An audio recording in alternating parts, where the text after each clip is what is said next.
वन्दे मातरम् वन्दे मातरम् सुजलां सुफलां मलयज शीतलां सस्यश्यामलां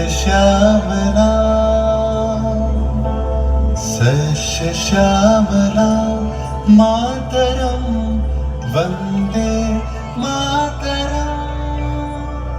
1908 সালের 11ই আগস্ট কিংসফোর্ডে বন্দে মাতরম বলার দোষে যে বালককে বেত মারার হুকুম দিলেন ব্রিটিশ সরকার, তারই পক্ষে দাঁড়িয়ে ক্ষুদিরাম বসু ও প্রফুল্ল চাকি সাহেবের ফিটন গাড়ি লক্ষ্য করে বোমা চালালেন মুজফ্ফরপুরে। সাহেব নিহত হলেন না, তবু নাবালক ক্ষুদিরামকে ফাঁসির হুকুম দেয়া হলো। জননী গুলো তুলে পক্ষে শান্তনু বাস দেহ তুলে চক্ষে কাঁদিছে তব চরণ পদে ৩০ কোটি নরনারী।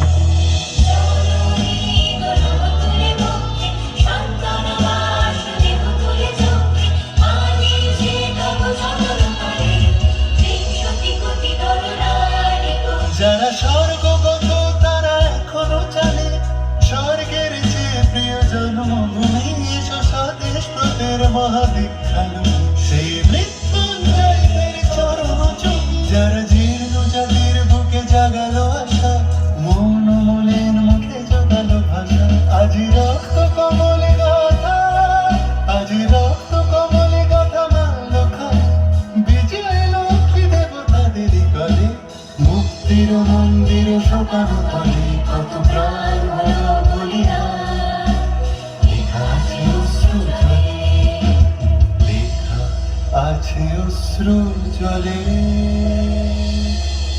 9 সেপ্টেম্বর 1915 ইংরেজদের সঙ্গে সম্মুখ সমরের স্বাধীনতা ছিনিয়ে নিতে অস্ত্র আনার পরিকল্পনা করেন যতীন্দ্রনাথ মুখোপাধ্যায়।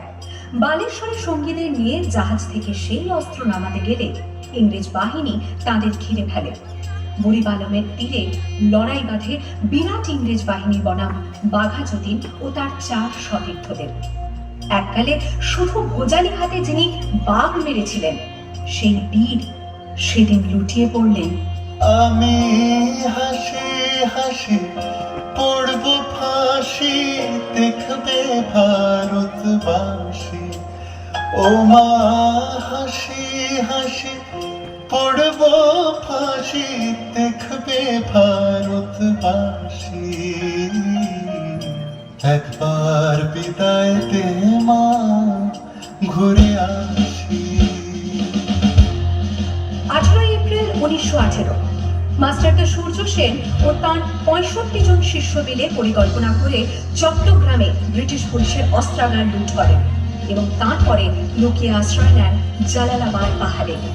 এর 4 দিন পর ব্রিটিশ বাহিনী খুঁজে বার করে মাস্টারদা ও তাঁর সঙ্গীদের। সেদিনের অস্তমিত সূর্য ছিল সূর্য সেনের রক্তে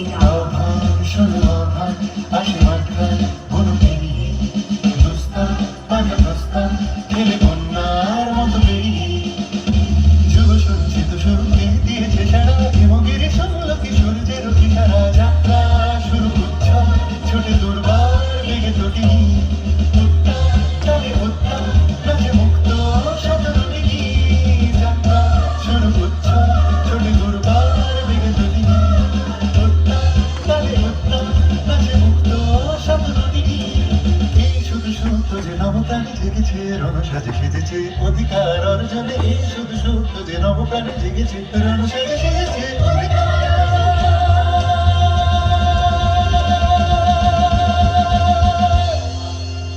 8 ডিসেম্বর 1930 বিনয় বসু, বাদল গুপ্ত, দীনেশ গুপ্ত সাহেবী পোশাকে ট্যাক্সি থেকে এসে নামলেন রাইটার্স বিল্ডিং এর সামনে। সোজা উঠে গেলেন দোতলায়। সামনেই সিমসনের ঘর। দ্বাররক্ষীকে ঠেলে ঢুকে গেলেন ভেতরে। বন্দুকের আওয়াজে গর্জে উঠল রাইটার্স। লুটিয়ে পড়লেন সিমসন। এরপর রাইটার্স বিল্ডিং এর অলিন্দ বারবার গর্জে উঠল বিপ্লবীদের গুলির শব্দে। তারপর টেগার্ড সাহেব তার বাহিনী নিয়ে ঘিরে ফেললেন বিনয়, বাদল, দীনেশকে।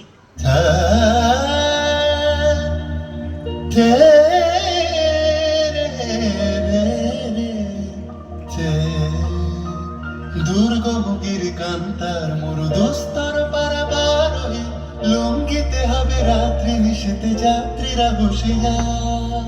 29 সেপ্টেম্বর 1942 তমলুকের মাটিতে কয়েক হাজার ভারতীয়কে নিয়ে যিনি পুলিশ স্টেশন ঘেরাও করার লক্ষ্যে হেঁটেছিলেন, সেই সত্তরোর্ধ্ব মাতঙ্গিনী হাজরা পুলিশের নির্মম গুলিচালনা ও লাঠিচার্জ সত্ত্বেও তার হাতের পতাকাটি মাটিতে লুটোতে দেননি।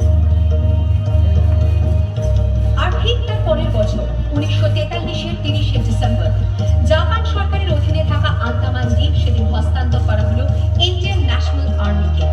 পোর্ট ব্লেয়ারের মাঠে তিরঙ্গা পতাকা তুললেন সুভাষচন্দ্র। এটাই স্বাধীন ভারতের মাটিতে প্রথম তেরঙ্গা ঝান্ডা।